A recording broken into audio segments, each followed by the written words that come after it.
Hey, welcome everybody. Episode 112 of Martinis with Scott. Just doing our daily touch-in. Our daily what, Scott? Our daily touch base here on February 17th on Wednesday.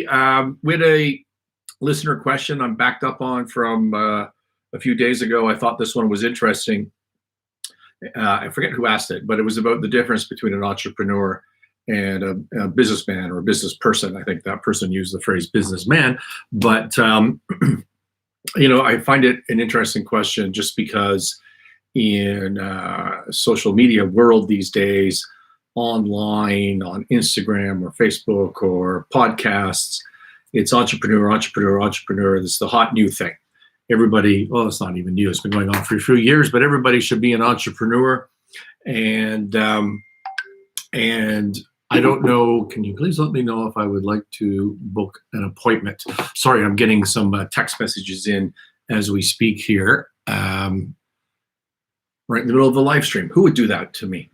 I started Martinis with Scott, and I had to spend, basically on a lark, and I had to spend a long time thinking about who would be my target, who would be my avatar. And what I ended up focusing on was risk.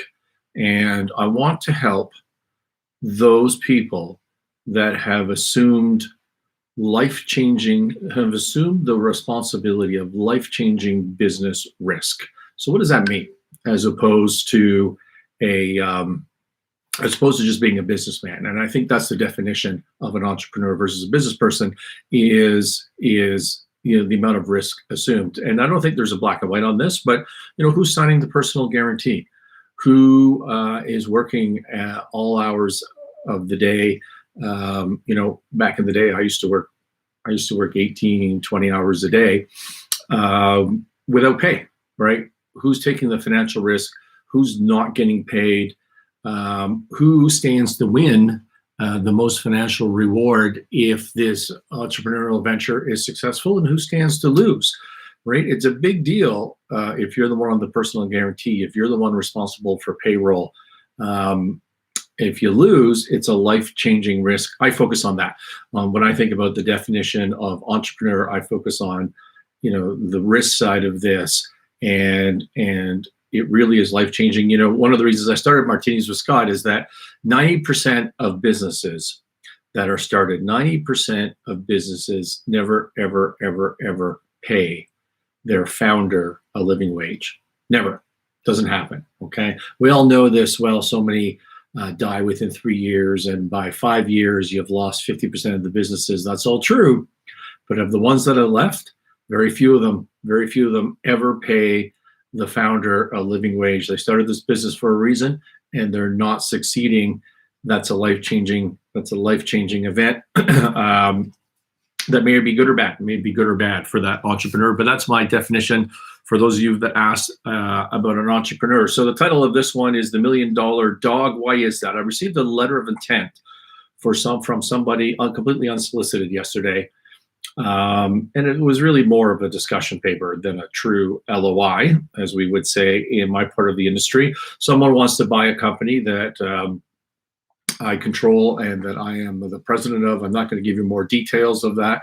So a completely unsolicited letter of intent. And this company is maybe a year and a half, 2 years old, really just coming out of its startup stage. Technology has been proven. We're just starting to generate some revenue, get some customer contracts in. And so now we have presumably a purchase offer if it turns out to be real. And the numbers on this are not huge, but let's say they're approaching 8 figures, like up in the 10 million range or something like that.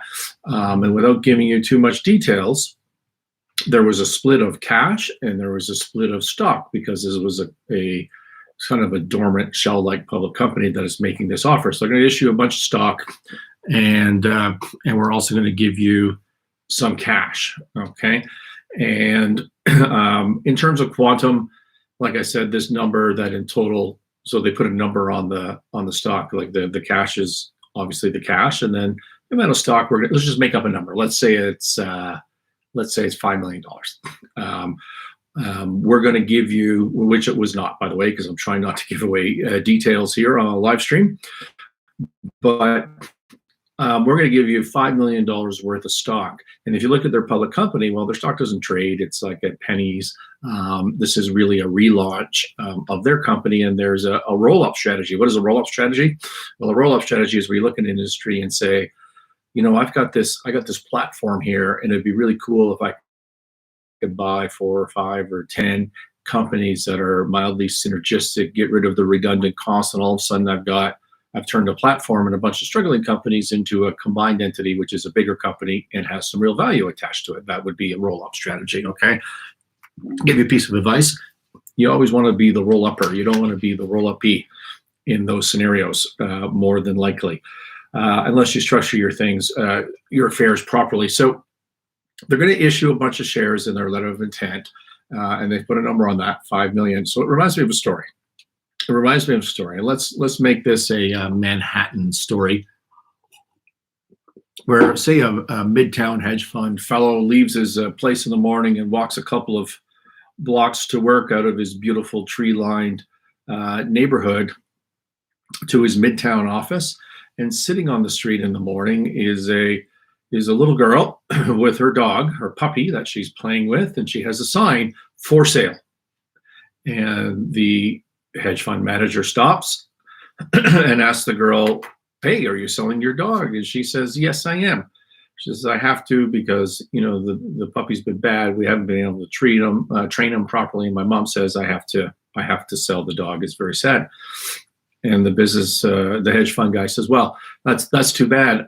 How much are you asking for your dog? And the little girl says, well, I'm selling him, and I want $1 million. I want $1 million for my dog. And so the hedge fund manager, being the kind fellow that he is, explains, as all hedge fund guys are, let's face it, explains to the little girl that no dog is worth $1 million, and no one's ever going to give her $1 million.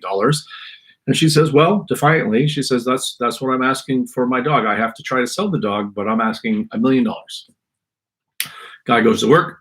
He comes back later that evening, and out on the street is the same little girl, and she's playing with 2 kittens. The for sale sign for the dog is gone. The dog is gone, and she's playing with 2 kittens. And he stopped to talk to her again, and he said, hey, how did it go with that dog? You didn't get were you able to sell him? Was that puppy, and were there some offers? Was it $1 million like you wanted? And the girl said, yeah, I sold him. I got $1 million. He said, no, you didn't. She said, I sure did. I have these 2 kittens, and they're worth $500,000 each. Okay, so that I always love that story, a business valuation joke. From who doesn't like a good business valuation joke? So whenever you're dealing with someone in business who wants to give you anything other than cash, right? Anything other than a dollar amount in exchange for something, you get into this relative valuation. If someone wants to buy your company, they want to buy your shares by issuing you shares, you have this relative valuation. I will pay you $10 million for your company, and I'm going to give you so many shares that are worth $10 million. Well, who says those are worth $10 million? Is there a market for those shares? Are they liquid?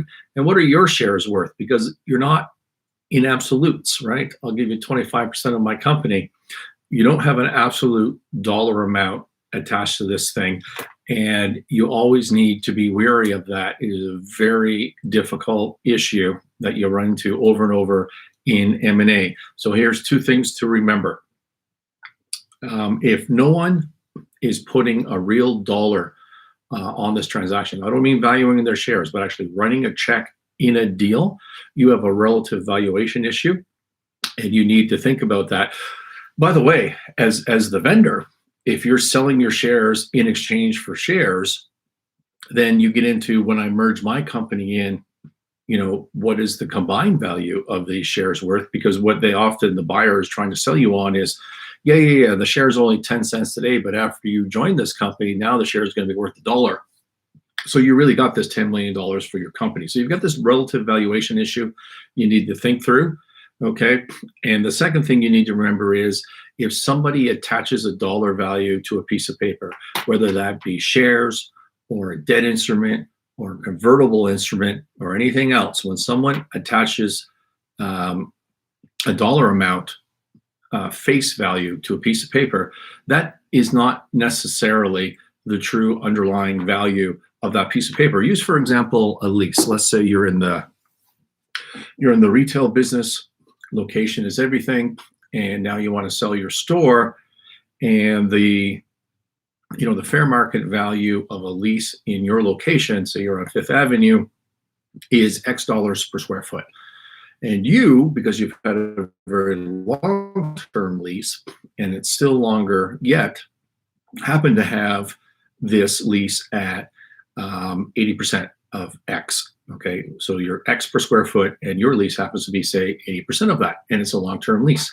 There is value in that lease. There's a piece of paper that is below market, and there's value in this lease, okay? Just because someone tells you their shares are worth $5 million in our hypothetical example, does not mean they're worth $5 million.